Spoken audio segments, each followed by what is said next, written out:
Šajā vietā Daugavgrīvas ielā ilgus gadus ziedēja skaista ceriņu aleja. Šobrīd krūmi ir haotiski apgriezti un ir maz cerību, ka tie nākamajā pavasarī uzziedēs.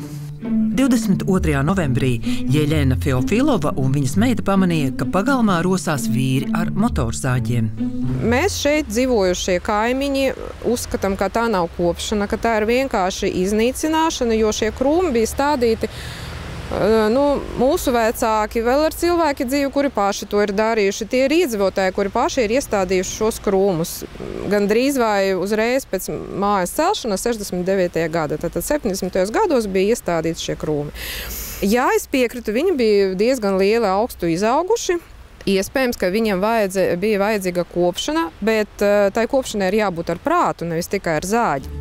Komunikācija ar atbildīgajiem dienestiem Jeļenai nebija pārāk veiksmīga. Viens sūtīja pie otra, tāpēc tapa vēstule ar situācijas izklāstu un jautājumiem Rīgas pilsētas izpilddirektoram, mājokļu un vides departamentam, kā arī SIA Rīgas nama pārvaldnieks, kas ir dzīvojamo māju Daugavgrīvas ielā 70 apsaimniekotājs. Ja mēs pārējām drusku tālāk, tad pie pirmas kapņu telpas krūmi gandrīz vai nav aiztikti. Šajā vietā arī daļēji kaut kas nogriezt, kaut kas atstāt, bet visa šajā rindā ir nozāģēti tādi pamatīgi zāri vai stumbri, pat var teikt, tiem krūmiem, kuri te auguši te jau 50 gadus. Ceriņu krūmi iedzīvotājus pasargāja no ielas trokšņiem un izplūdes gāzēm. Krūmi apzāģēti arī pie citiem 70. nama korpusiem. Sižeta tapšanas laikā saņēmām ziņu, ka pie otrā korpusa nozāģēti arī lieli rožu krūmi. Šī zeme, kurā arī konkrēti šie krūmi aug, viņa ir dzīvokļu īpašnieku kopīpašums. Līdz ar to arī visus procesus, kas notiek šajā teritorijā, būtu Rīgas nama pārvaldniekam jāsaskaņo ar mums. Tas nenotika. Nebija pat nevis nesaskaņošanas, ne aptaujas, nebija arī nekāda sludinājuma, kur mēs plānojam veikt šādus darbus.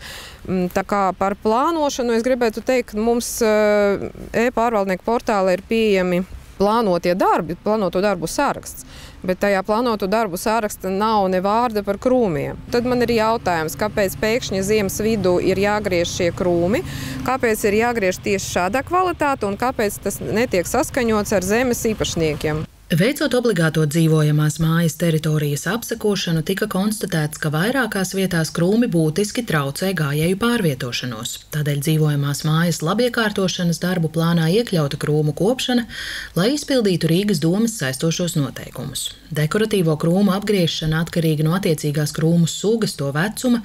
Dārznieki katrā gadījumā individuāli izvērtē apgriešanas apjomu un tehniku. Darbi veikti augu miera periodā. Konkrētās mājas teritorijā ceriņu krūmiem tika veikta atjaunojošā apgriešana, proti apgriežot krūmu tiek veicināta jauno dzimumu veidošanās pavasarī. Atvainojamies par iespējamiem pārpratumiem, veiksim nepieciešamās darbības, lai komunikācijas procesu uzlabotu.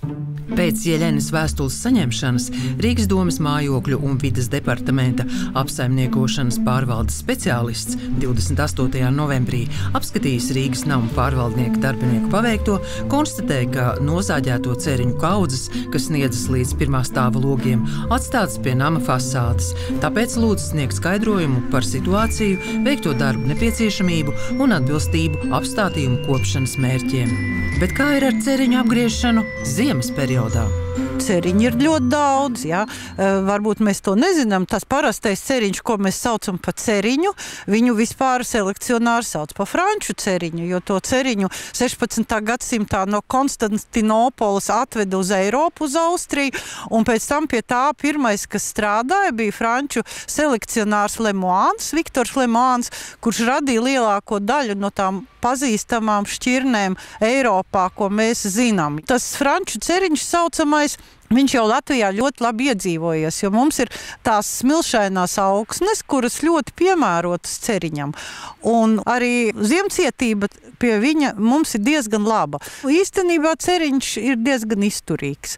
Un es teikšu, ka nav nekas tāds liels risks, ja viņu arī nozāģē novembrī, teiksim. jo viņš diezgan labi ataug. Ja tas nav jauns stādiņš, bet tas ir jau ieaudzis, jau teiksim, normāls liels krūms, jebkurā gadījumā gandrīz ar 99% pārliecību var teikt, ka viņš izdzīvos un pavasarī ļoti smuki dzinumi nāks ārā. Ja?